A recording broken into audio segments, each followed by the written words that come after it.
beautiful people, and welcome. This video hopefully is going to be very short. I'm just going to introduce factoring and the very first step that you're always going to take when you are factoring.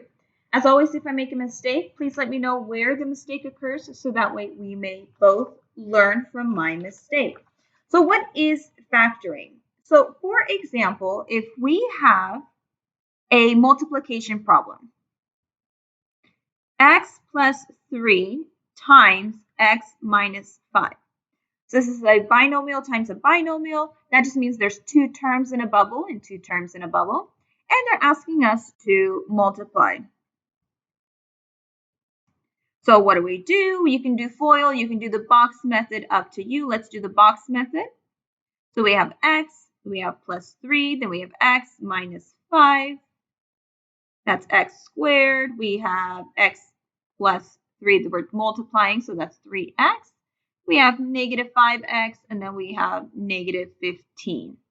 So what is this simplified to, or what is this? What is the product? Let me use the correct terminology. What is the product? And that is x squared. We're going to combine these. So we have negative 5 and 3. So that means I have 2, negative 2x minus 15. That's my answer. Okay, so we went from having bubbles, having our parentheses, to multiplying and getting our answer. Okay, we got our product. Now, whenever you're asked to factor, you're going to take the expanded form. You're going to undo the multiplication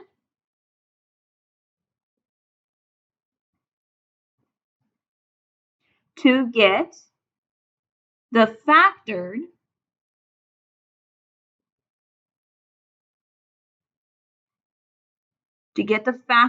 form. And factored is the key word here.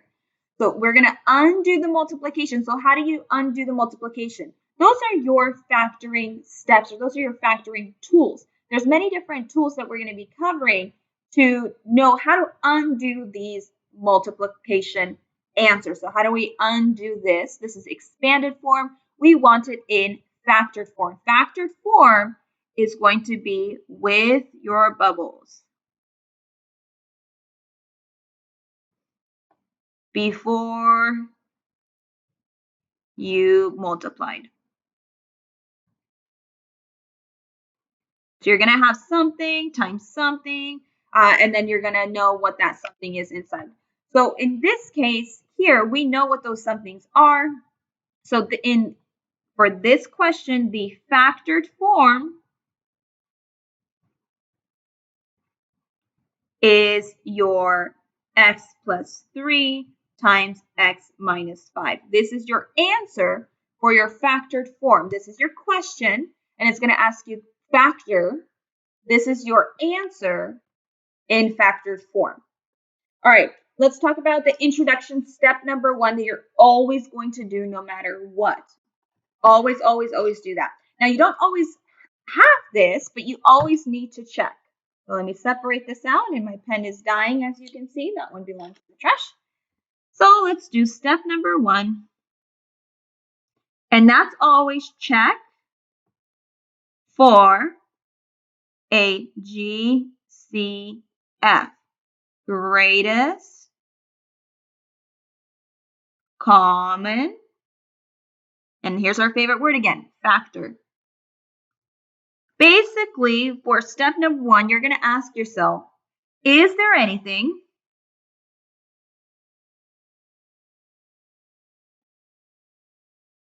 common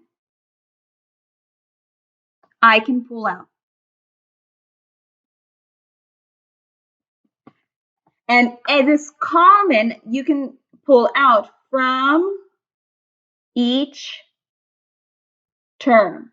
Because when you pull something out, again, factor is code for multiplication. Whenever you see factor, you're going to be multiplying. Again, you're undoing. So what you see has already been multiplied. So we need to get back to that form that is not multiplied.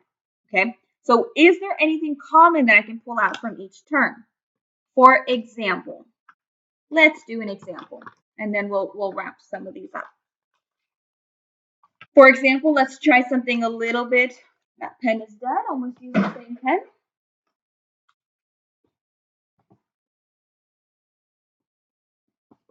So if I have 9x squared minus 3x, and they're asking me to factor, my very first step is going to be check for a GCF. So is there something in this term and in this term that I can pull out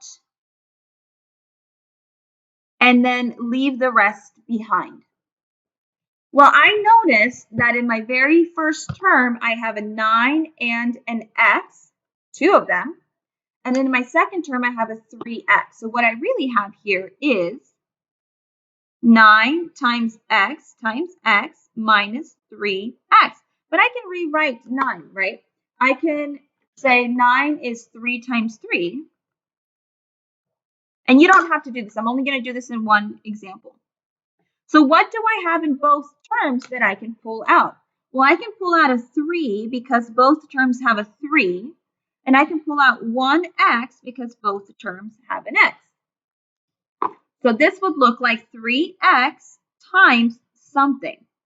So I have, what do I have left over? I have 3x left over, and I have a minus left over. Now, even though you pulled out this 3x, we have to, again, factor, meaning if I was to multiply, I need to get my original answer. So we are undoing the multiplication. So if I don't put anything here, that means if I was to multiply, I would not have a 3x. So what has to go here? That if I was to multiply my 3x, it would give me my original 9x squared minus 3x. And the answer to that is 1. I need to put a 1 here because I need this term. I need this minus 3x. So 3x times a negative 1 is a minus 3x.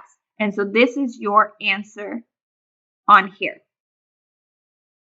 So step number 1 is for checking for a GCF. You always have to check for a GCF. Now let's do another example.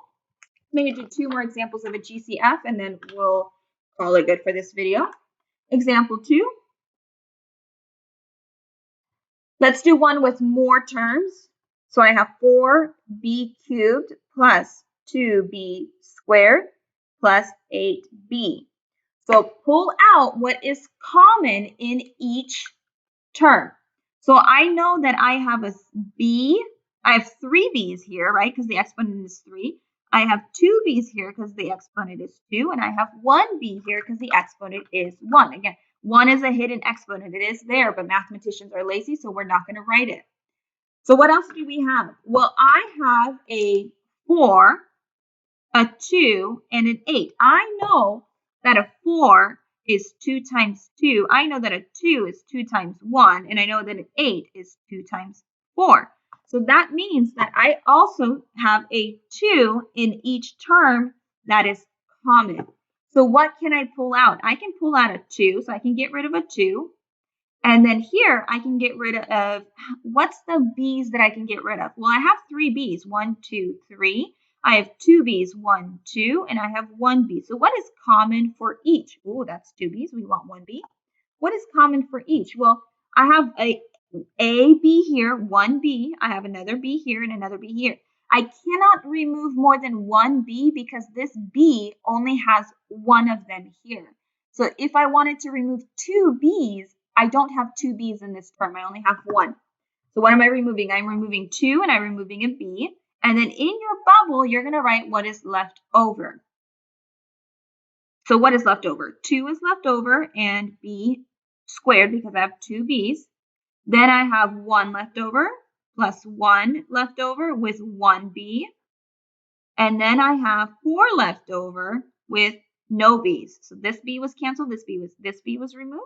And so that's what I have left over. If you don't want to put that 1, that's fine. 2b times 2b squared plus b plus 4.